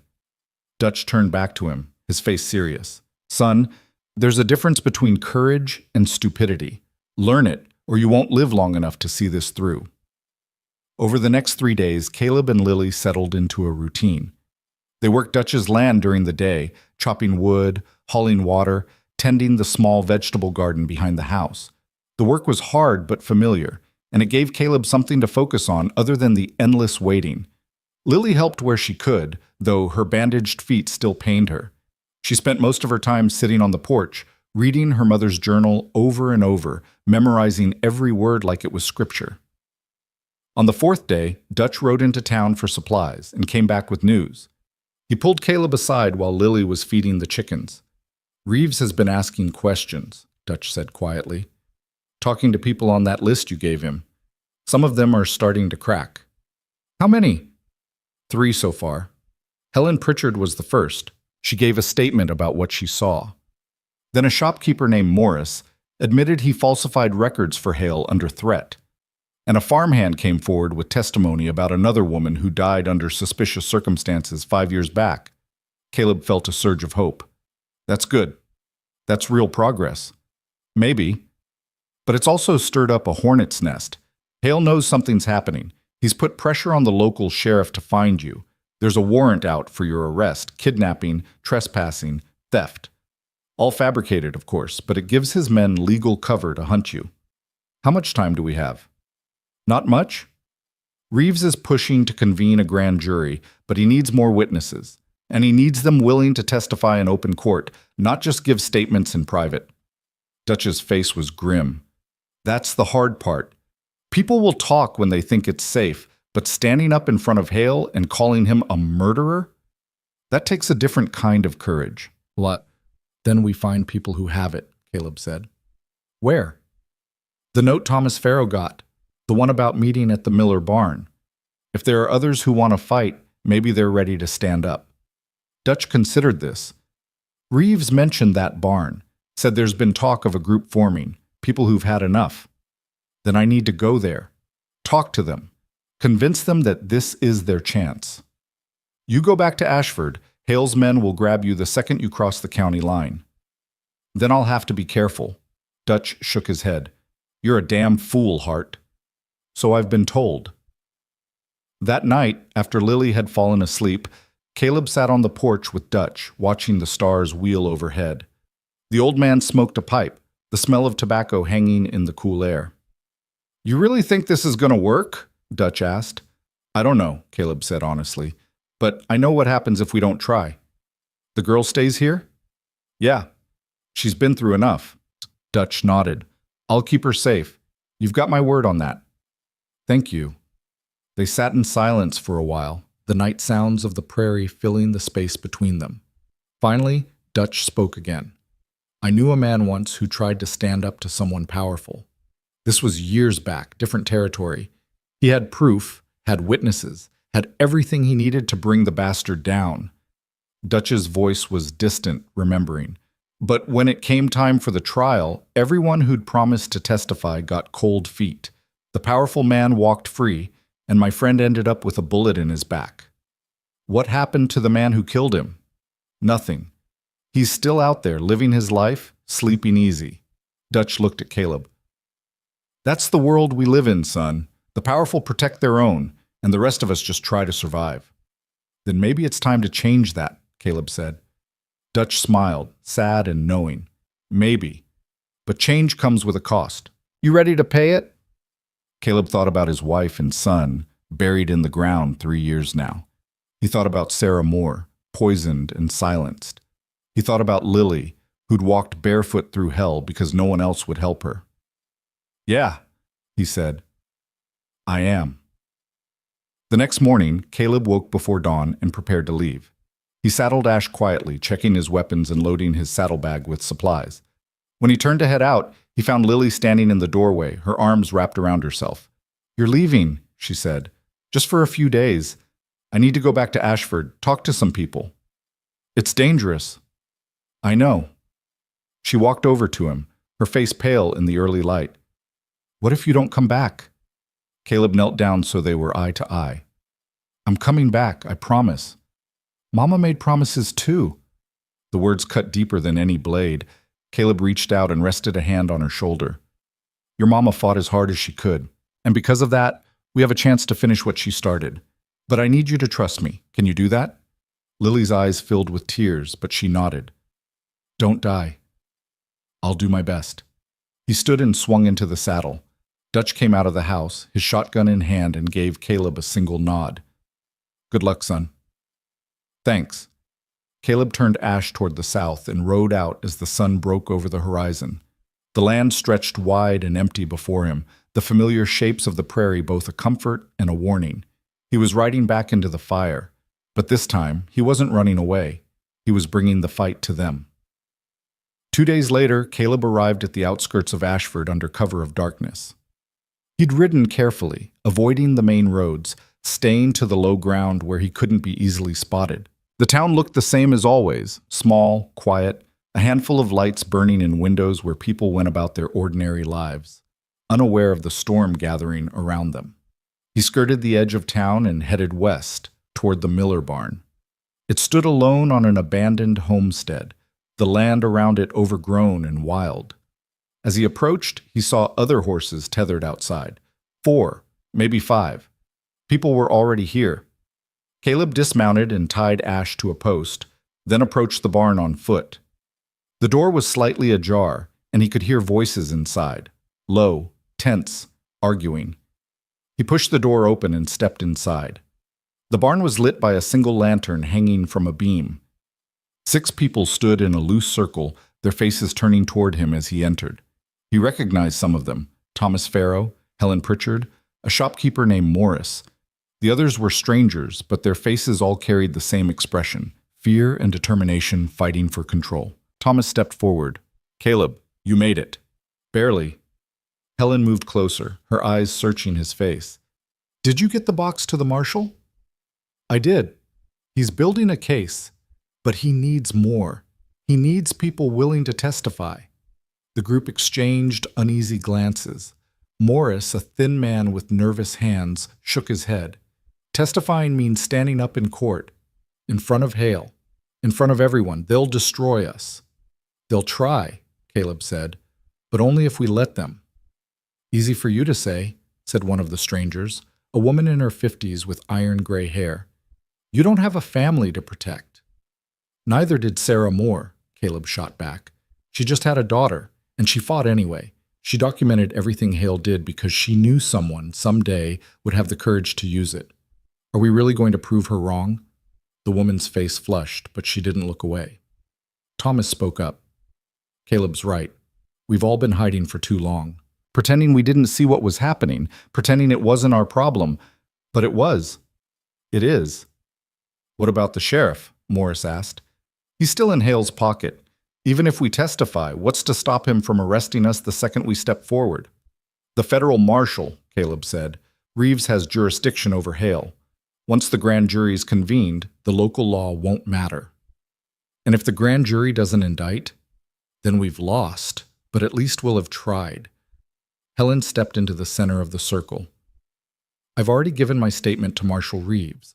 I told him everything I saw, everything Sarah told me before she died. If I can do it, so can the rest of you. You don't have children, Morris said bitterly. No, but I have a conscience. Helen's voice was steady, unflinching, and I'm tired of being afraid. One by one, the others began to nod. It wasn't enthusiasm. It wasn't courage. It was exhaustion, the kind that comes from carrying a burden too long and finally deciding to set it down. Consequences be damned. All right, Thomas said. We'll testify. All of us. Caleb felt something loosen in his chest. Thank you. Don't thank us yet, the gray-haired woman said. Hale's not going to take this lying down. The second he realizes we're turning on him, he'll come for us. Then we stick together, Caleb said. We watch each other's backs, and we don't give him the chance to pick us off one by one. The group murmured agreement, and for the first time, Caleb felt like they might actually have a chance. Then the barn door slammed open, and Sheriff Garrett Moss stepped inside, flanked by 4 deputies with guns drawn. Nobody move, Moss said, his voice cold and flat. The group froze. Caleb's hand moved toward his revolver, but one of the deputies cocked his rifle, the sound sharp and final. Don't, Moss warned. You're already in enough trouble, Hart. What do you want, Moss? Thomas demanded. I want all of you to go home and forget this meeting ever happened. And I want Hart to come with me, peacefully. On what charge? Caleb asked. Kidnapping, trespassing, theft. Take your pick. Moss pulled a folded warrant from his coat. Judge Hale signed this himself. You're under arrest. That warrant's a lie, Helen said, her voice shaking with anger. And you know it. What I know, Moss said, is that a federal marshal's been asking questions he shouldn't be asking, stirring up trouble where there wasn't any, and that ends tonight. You can't stop the truth from coming out, Caleb said. Moss smiled, thin and humorless. Watch me. He gestured to the deputies, and they moved forward, guns raised. Thomas stepped in front of Caleb, his jaw set. You want him, you go through me. Morris moved to stand beside Thomas. Then Helen. Then the others, one by one, forming a wall between Caleb and the law. Moss's face darkened. You're all making a mistake. The only mistake, Helen said, was staying silent for so long. For a long moment, the barn was silent except for the creak of the old wood and the sound of breathing. Moss's hand rested on his gun, his eyes calculating the odds. Then, from outside, a voice called out. Sheriff Moss, step away from those people! Everyone turned. Marshal Clayton Reeves stood in the doorway, his badge catching the lantern light, a rifle in his hands and 6 federal deputies behind him. Moss's face went pale. Marshal, this is a local matter. Not anymore, Reeves said. I have testimony from 3 witnesses placing Judge Victor Hale at the center of a criminal conspiracy involving murder, fraud, and abuse of power. As of 1 hour ago, a federal grand jury has issued an indictment. Hale's under arrest, and anyone who interferes with this investigation will join him. Moss's deputies exchanged nervous glances. One of them lowered his rifle, then another. Moss stood there, his jaw working, fury and fear warring on his face. Finally, he stepped back. "This isn't over," he said. "Yeah," Reeves said. "It is." The federal deputies moved into the barn, disarming Moss and his men and escorting them outside. Reeves walked over to Caleb, his expression unreadable. "You took a hell of a risk coming back here," the marshal said. "Had to," Caleb replied. "These people needed to know they weren't alone." Reeves looked at the group, Thomas, Helen, Morris, and the others, and nodded slowly. "They're not anymore." He turned to address everyone. "Judge Victor Hale has been taken into federal custody. His trial will begin in 2 weeks. I'll need statements from all of you, and when the time comes, I'll need you to stand up in court and tell the truth. Can you do that?" One by one, they nodded. "Good," Reeves said. "Then let's finish this." The federal courthouse in the territorial capital was built to intimidate. 3 stories of limestone and iron, it rose above the smaller buildings around it like a monument to authority. People climbed its wide stone steps every day seeking justice, or at least the illusion of it, and most left with neither. But on the morning of Victor Hale's trial, the steps were crowded with something different. Witnesses, reporters, curious townspeople who'd heard the rumors and wanted to see if a man who'd ruled like a king could actually fall. The air buzzed with tension and anticipation, the kind that comes when people sense that something fundamental is about to shift. Caleb stood near the back of the crowd, his hat pulled low, watching the flow of people. Lily was beside him, wearing a simple gray dress that Helen Pritchard had given her. Her bandaged feet had finally healed enough to wear proper shoes, and she stood straighter now, her chin up, though her hand gripped Caleb's sleeve tight enough that he could feel her trembling. "You don't have to go in there," he said quietly. "You've done enough." "I want to," she said. "I want to see his face when they say what he did." Marshal Reeves appeared at the top of the steps, scanning the crowd. When he spotted Caleb, he made his way down, his expression all business. "You ready?" Reeves asked. "As I'll ever be." "The prosecution's calling you third after Helen Pritchard and Dr. Morris. Keep your answers short and factual. Don't let Hale's attorney rattle you." He looked down at Lily. "And you'll be called last. The judge has allowed it, but he's warned me that if you can't handle the questions, he'll dismiss you from the stand." "I can handle it," Lily said, her voice steady. Reeves nodded, something like respect flickering in his eyes. "I believe you can." He gestured toward the doors. "Come on, let's end this." The courtroom was packed to capacity, every bench filled, people standing along the walls. The air was thick with heat and the smell of too many bodies pressed too close together.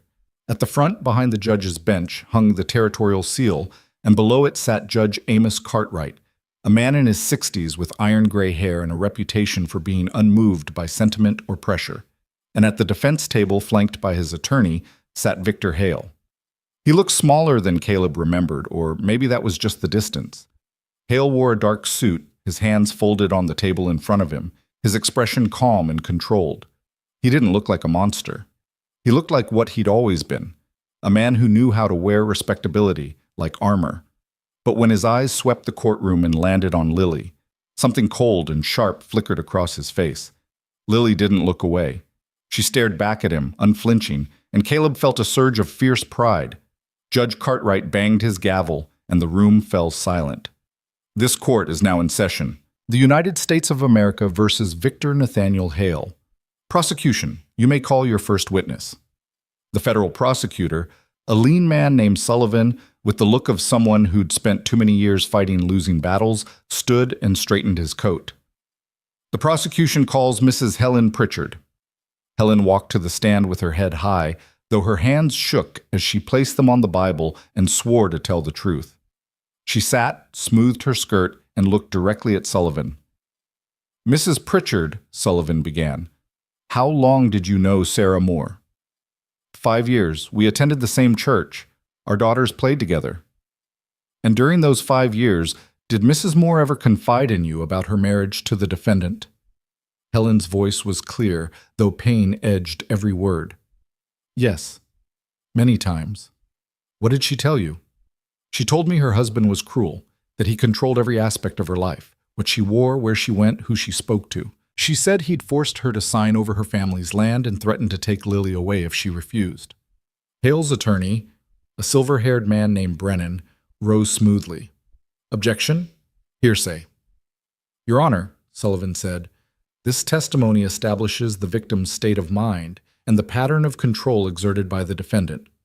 Judge Cartwright considered for a moment. I'll allow it. Continue. Helen took a breath. Sarah came to me 3 months before she died. She was terrified. She said Victor was poisoning her, giving her something in her evening tea that made her sick. She'd started refusing to drink it, pouring it out when he wasn't looking, but she knew it was only a matter of time before he found another way. Did you report this to the authorities? Helen's face crumpled. I went to Sheriff Moss. He told me Sarah was prone to hysteria, that women often imagined things when they were unhappy in their marriages. He said if I kept spreading rumors, I'd be charged with slander. And after Mrs. Moore's death, I blame myself. I still do. I should have done more. I should have fought harder. Sullivan let that sit for a moment, then nodded. Thank you, Mrs. Pritchard. No further questions. Brennan stood, his expression sympathetic in a way that felt calculated. Mrs. Pritchard, you said Mrs. Moore claimed she was being poisoned. Did you ever see the defendant administer poison? No. Did you ever see any evidence of poison? A bottle, a vial, anything? No, but just yes or no, please. Helen's jaw tightened. No. And when you went to Sheriff Moss with these accusations, did you have any proof? Sarah's word was proof enough. That's not what I asked. Did you have physical evidence? No. Brennan nodded as if she'd just confirmed something important. So what we have is the word of a woman who, by your own admission, was unhappy in her marriage, speaking to a friend who wanted to believe her. Is it possible, Mrs. Pritchard, that Sarah Moore was simply unhappy and looking for someone to blame? No, Helen said, her voice rising. She was telling the truth. Or she was a troubled woman who imagined persecution where there was none. Objection! Sullivan was on his feet. Counsel is testifying. Sustained, Judge Cartwright said. Mr. Brennan, ask questions. Don't make speeches. Brennan inclined his head. No further questions. Helen stepped down, her face pale but composed. As she passed Caleb, she whispered, I did what I could. You did good, he said. Dr. Alan Morris was called next, a nervous man who'd run the general store in Ashford for 20 years. He testified about falsifying property records under Hale's orders, about seeing bruises on Sarah Moore's arms, about the fear that kept him silent. Brennan tore into him on cross-examination, painting him as a coward trying to save himself by pointing fingers. Morris stumbled over his answers, sweat beading on his forehead, and by the time he left the stand, the damage was done. Then it was Caleb's turn. He walked to the stand, his boots echoing on the wooden floor, and swore the oath. When he sat, he looked out at the courtroom and saw Lily watching him, her eyes wide and trusting. Sullivan approached. Mr. Hart, please tell the court how you came to be involved in this case. Caleb told the story plainly. Finding Lily at the fence, her injuries, her terror, the journal and the box buried under the oak tree. He kept his voice steady, his answers short, and didn't let Brennan's sneering interruptions throw him off. When Sullivan asked him to describe what he'd read in Sarah Moore's journal, Caleb recited passages from memory, his voice filling the silent courtroom. He talked about the poison, the threats, the systematic destruction of a woman's life at the hands of a man who wore authority like a weapon. Brennan tried to discredit him on cross-examination, painting him as a grief-stricken widower who'd projected his own loss onto a stranger's child. But Caleb didn't rise to the bait. He just repeated what he knew, what he'd seen, and let the truth speak for itself. When he stepped down, he felt exhausted, but unbowed. The prosecution called 3 more witnesses: a farmhand who'd seen Hale strike Sarah in public, a housekeeper who'd been dismissed after questioning the doctor's diagnosis, and a clerk who'd processed the fraudulent property transfer. Each one added another brick to the wall of evidence. And then, As the afternoon light slanted through the high windows, Sullivan stood and said, "The prosecution calls Lily Moore." The courtroom went silent. Every eye turned to the small girl as she walked to the stand, her head high, her steps steady. She placed her hand on the Bible, and when the clerk asked if she swore to tell the truth, her voice rang out clear and strong. "I do." She sat, her feet barely touching the floor, and looked at Sullivan with calm determination. "Lily," Sullivan said gently, "I know this is hard, but I need you to tell the court about your mother, about what happened to her." Lily took a breath. "My mama was the kindest person I ever knew. She loved me more than anything, and he killed her." She pointed at Hale, her small hand unwavering. Hale's expression didn't change, but something cold flickered in his eyes. "Tell us what you remember," Sullivan said. Lily told them everything. About the night she'd heard her mother crying, about the bruises hidden under long sleeves, about the way Hale controlled every aspect of their lives, deciding what they ate, when they slept, who they could see. She told them about the glass by her mother's bed, the strange smell, the way Sarah had grown weaker and weaker despite the doctor's assurances, and she told them about the night her mother died. "Mama called me to her room. She could barely sit up. She told me she didn't have much time. She told me about the box, about where she'd hidden it, about what I needed to do." Lily's voice cracked, but she didn't stop. "She told me to find Caleb Hart. She said he was a good man, that he'd help me. And then she told me she loved me, and she made me promise I'd be strong." Tears were streaming down her face now, but she didn't wipe them away. "The next morning she was dead, and he told me it was pneumonia. He told everyone it was pneumonia. But I knew. I'd seen the glass, I'd smelled the poison, and I knew if I stayed, I'd be next." Sullivan let the words hang in the air, then asked quietly, "Why did you run?" "Because nobody would listen. I told the sheriff. I told the minister. I told anyone who would hear me. But they all looked at him." She pointed at Hale again. "In his nice suit with his important job, and they looked at me just a kid. And they decided I was lying, so I ran, because staying meant dying." "Thank you, Lily," Sullivan said. "No further questions." Brennan stood, and for the first time he looked uncertain.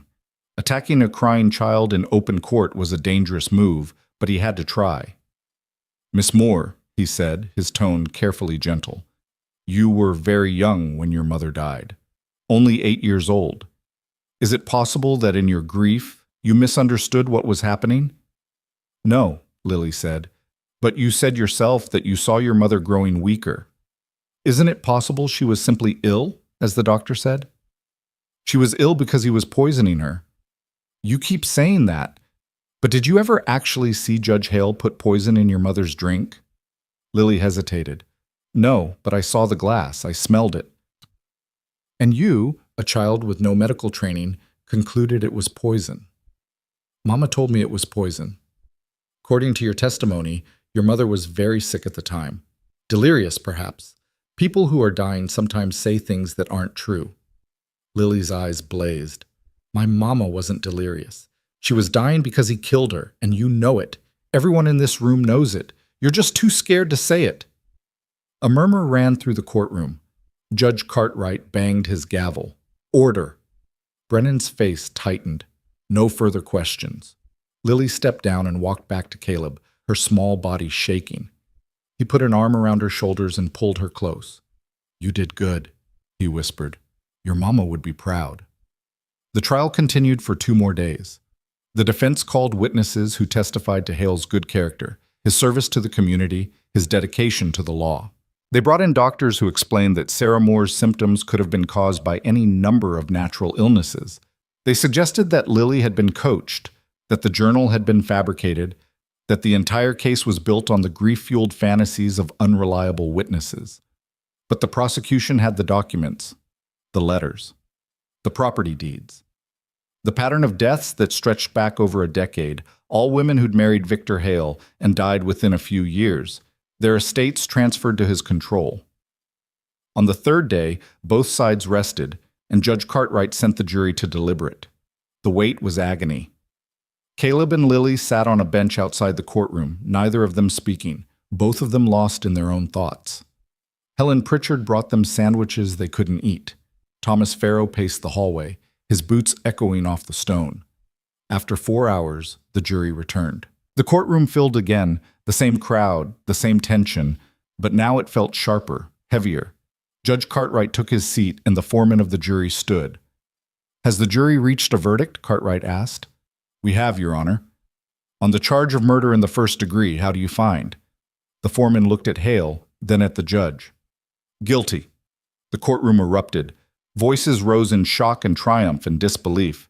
Judge Cartwright banged his gavel repeatedly, shouting for order. Caleb felt Lily's hand grip his, her fingers digging in so hard it hurt, and when he looked down at her, she was crying. Not sad tears. Tears of relief. Hale sat frozen at the defense table, his face ashen.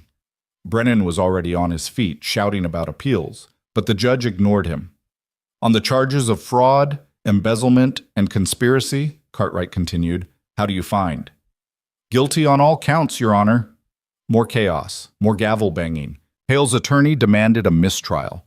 The prosecution asked for immediate sentencing. Finally, Cartwright restored order. He looked at Hale, and his expression was cold as iron.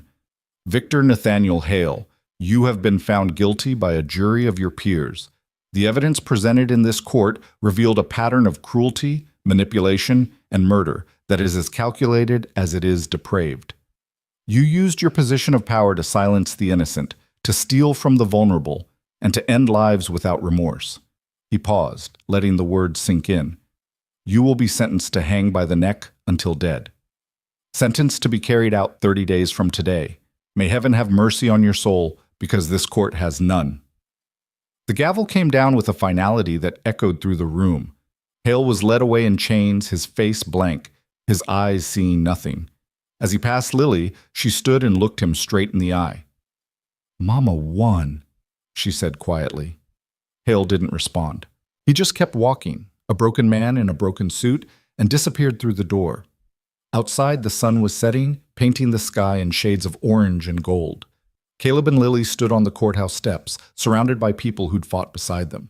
Helen, Thomas, Morris, and others whose names Caleb was still learning. Marshal Reeves shook his hand, his grip firm and respectful. "You did it," Reeves said. "You brought him down." "We all did," Caleb replied. Reeves looked at Lily. "What happens to her now?" Caleb glanced down at the girl, and she looked up at him with hopeful eyes. "That's up to the court," he said. "But I'd like to petition for custody, if she'll have me." Lily's face broke into the first real smile he'd ever seen from her. "I'd like that." Reeves nodded. "I'll make sure the paperwork goes through. You've earned it." The crowd began to disperse, people drifting back to their lives, their faces lighter than they'd been in years. Caleb and Lily walked to where Ash was tied, and he helped her into the saddle before swinging up behind her. "Where are we going?" she asked. "Home," Caleb said. "We're going home." They rode out of the Capitol as the stars began to appear, the night settling soft and cool over the prairie. The land stretched out before them, wide and endless, no longer a place of fear but a place of possibility. The weeks that followed were quieter than Caleb had expected. He'd braced himself for retaliation, for Hale's allies to come seeking revenge, but it never came. The man's network of fear and control had collapsed the moment the verdict was read. Sheriff Moss resigned in disgrace. The doctor who'd signed the false death certificates left town in the middle of the night. The others who'd enabled Hale simply melted away, unwilling to be associated with a fallen tyrant. Caleb was granted full custody of Lily through a quiet hearing where no one objected. Helen Pritchard stood as a character witness, and Marshal Reeves submitted a letter vouching for Caleb's integrity. The judge signed the papers without hesitation, and just like that, Caleb Hart became a father. It was strange at first, learning to share his space, his routine, his silence with another person. Lily was quiet most of the time, respectful of his need for solitude. But she was also curious, asking questions about the ranch, about his past, about the future. She helped with chores without being asked, and in the evenings she'd sit on the porch and read from her mother's journal, her lips moving silently as she memorized the words. One night, about a month after the trial, Caleb found her crying on the porch steps, the journal open in her lap. He sat down beside her, saying nothing, just waiting. "I miss her," Lily said finally. "Every day, I miss her." I know. Does it ever stop hurting? Caleb thought about his wife, about his son, about the ache that had lived in his chest for 3 years. No, but it changes. It becomes part of you instead of something trying to tear you apart. How long does that take? I don't know. I'm still figuring it out. Lily looked at him, her eyes red but clear. Do you think Mama would be happy with how things turned out? Caleb considered the question carefully. I think your mama would be proud of you. I think she'd be glad you're safe. And I think she'd be grateful that the truth finally came out. But she's still gone. Yeah, she is. He paused, choosing his words. But she's also still here. In you. In what she taught you. In the courage she gave you to keep fighting even when everything said you should give up. Lily closed the journal and held it against her chest. Thank you for not giving up on me. I didn't do much, Caleb said. You did everything. They sat together in the quiet, watching the stars wheel overhead, and for the first time since his wife had died, Caleb felt like he wasn't just surviving. He was living. The ranch began to change. Slowly, almost imperceptibly, it came back to life. Caleb repaired the fences he'd neglected, patched the barn roof, planted a small garden behind the house. Lily helped, her small hands learning the rhythms of the land, and together they built something that felt like a future. Thomas Farrow stopped by occasionally, bringing news from town. Ashford had elected a new sheriff, a younger man with no ties to Hale's network. People were talking openly now about things that had been whispered before. The town was healing, though the scars would take years to fade. Helen Pritchard visited once, bringing a basket of preserves and a new dress for Lily. The two of them sat on the porch for hours, talking about Sarah, remembering her kindness and her strength. When Helen left, she hugged Lily tight and told her she'd always have a place in her home if she needed it. Lily thanked her, but said she was happy where she was. In early autumn, Marshal Reeves rode out to the ranch with news. Victor Hale had been executed the previous week. The sentence had been carried out quietly, without ceremony, and his body had been buried in an unmarked grave outside the Capitol. I thought you'd want to know, Reeves said. Caleb nodded. How do you feel about it? Justice was served. That's all that matters. Is it? Reeves looked at him, then at Lily, who was feeding the chickens nearby. Yeah, it is, because she's alive and she's safe, and she's got a chance to be a kid again. That's more than most people get when they go up against someone like Hale. Caleb couldn't argue with that. As winter approached, the land turned brown and the air grew cold. Caleb and Lily prepared for the season, stocking firewood and preserving what they could from the garden. They worked side by side, and in the evenings, Caleb taught her how to read the stars, how to predict the weather, how to survive on the prairie. She was a quick learner, soaking up knowledge like the dry earth soaked up rain. One night, as the first snow began to fall, Lily looked up from the book she was reading and asked, "Can I call you Pa?" Caleb's throat tightened. "If you want to." "I want to." She hesitated. "Is that all right? I mean, I'll never forget my real father, or Mama, but you're the one who's here, the one who saved me." "You saved yourself," Caleb said. "I just gave you a place to land." "Still?" She smiled, small and tentative. "Can I?" "Yeah," he said, his voice rough. "You can." From that night on, she called him Pa, and he called her daughter, and the words felt right in a way that defied explanation. The years passed. The ranch grew stronger. Lily grew taller, smarter, more confident. She learned to ride, to shoot, to mend fences and birth calves, and read the land the way Caleb's father had taught him. She kept her mother's journal in a wooden box under her bed, taking it out sometimes to read, but less and less as time went on. She didn't need it as much anymore. The memories were part of her, woven into the fabric of who she was, but they no longer defined her. By the time she turned 16, she was working the ranch alongside Caleb like a partner, not just a child. She had opinions, ideas, a vision for what the land could become. And Caleb listened, because she was usually right. One spring morning, as they worked together to repair a broken fence post, Lily paused and looked out at the horizon. "You ever think about what would have happened if Mama hadn't sent me to you?" she asked. Caleb hammered in a nail, then straightened. "Sometimes. I'd probably be dead. Maybe. Or maybe you'd have found another way. I don't think so. She looked at him, her eyes clear and steady. I think she knew exactly what she was doing. I think she knew you'd fight for me even when you didn't want to. I wanted to, Caleb said quietly. I just didn't know it yet.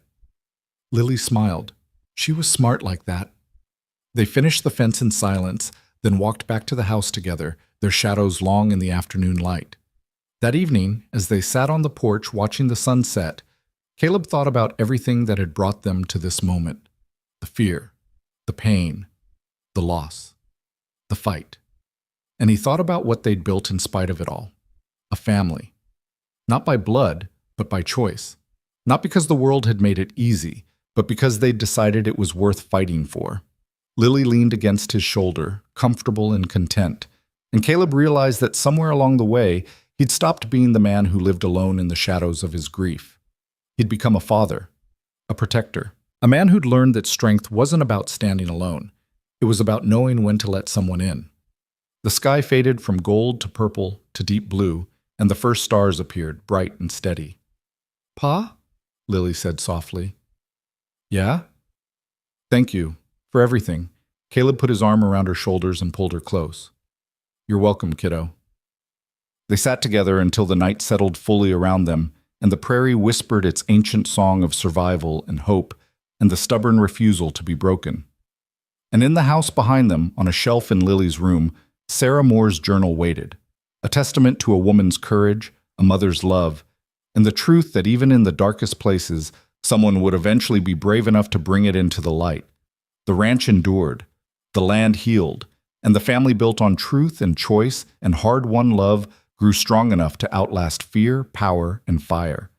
Because in the end, that was what mattered most. Not revenge, not vindication, just the quiet daily work of caring for each other and building something worth keeping. And that, Caleb thought, as the stars wheeled overhead, was more than enough.